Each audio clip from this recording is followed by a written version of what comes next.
اللہ تعالیٰ اس مہینے کامیابیوں کا برانیہ نصیب فرمائے۔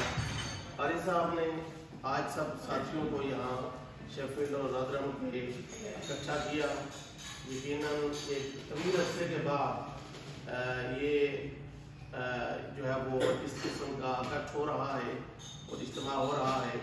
حالات جو ہے وہ جو ہم نے گزارے وہ سب کے سامنے تھے، اور ابھی اللہ کرے کہ کچھ جو ہے وہ حالات آسان ہو جائے، بہتر ہو جائیں، ایک دوسرے سے ملنا ملانا آسان ہو جائے۔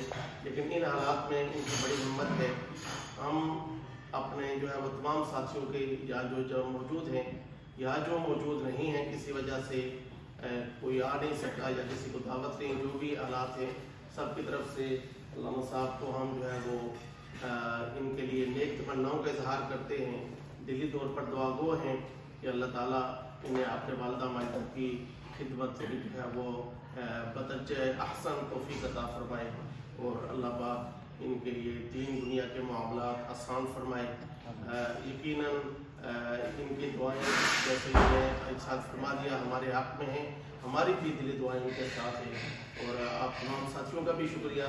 اور قاری صاحب نے حکم فرمایا تو دو چار الفاظ کے ہے کہ آپ بھی جو ہے وہ اس وقت عشاء کے بعد جو ہے وہ انتہائی لیٹ جو ہے وہ تشریف لائے، اپنے اپنے معاملات کو چھوڑ کر۔ اللہ تعالیٰ اسی طرح ہمیں اتحاد و اتفاق کی دولت سے مالا مال فرمائے، بڑوں کا احترام کرنے کی توفیق عطا فرمائے، اور جو چھوٹے ہیں ان پر شفقت عطا فرمائے۔